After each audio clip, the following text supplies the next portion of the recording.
kingfishers, the books will say, oh, they have a simple, dry rattle.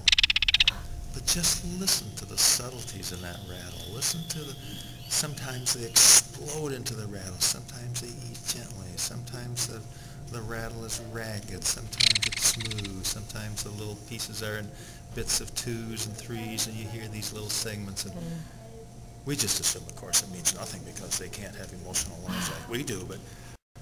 But there has to be a lot there that they know and understand. Donald Kroodsma is a birdsong evangelist. He's been captivated for more than 40 years. His book, The Singing Life of Birds, won the 2006 John Burroughs Medal for Outstanding Natural History Writing. So what is it about birdsong that he finds so enchanting? Initially it was as a scientist. You approach things as a scientist, and the first question, simple question that I asked was, well, okay, this bird learns his songs, but from whom does he learn those songs? Does he learn the songs from his father or from other birds? I asked a very simple question, and it took several years to get the answer, but there were these eureka moments that, wow, there were some hints that he could learn from his father. He did learn from his father, but he rejected all of his songs from his father and learned the songs in the little dialect where he set up a mile or 2 away, and these were Buick's Wrens out in Corvallis, Oregon. But behind the science is the simple longing to understand what fellow creatures are saying. And so these songs, they're really a window on the minds of these birds. And once you realize that all these sounds are, just as I'm talking now, these songs, my voice is a window on what I'm thinking.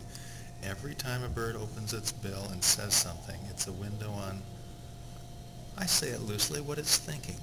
There's a process going on up in the brain that led that bird to say that particular sound at that moment. Kroodsma and Macaulay Library sound engineer Bill McQuay are fine-tuning recordings for 2 CDs of bird sounds to accompany the author's newest book. And it's tentatively entitled Birdsong by the Seasons. So what we're doing is putting together 2 CDs with all the fabulous sounds throughout the year that I use for the 24 stories that I tell. You can see and hear it.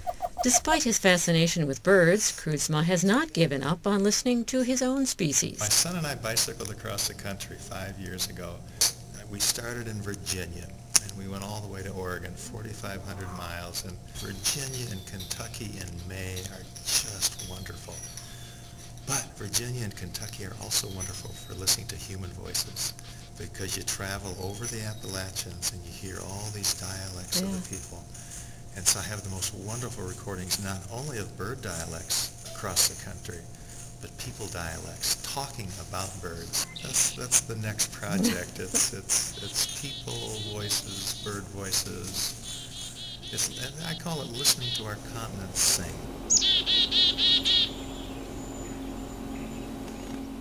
For the Cornell Lab of Ornithology, I'm Pat Leonard.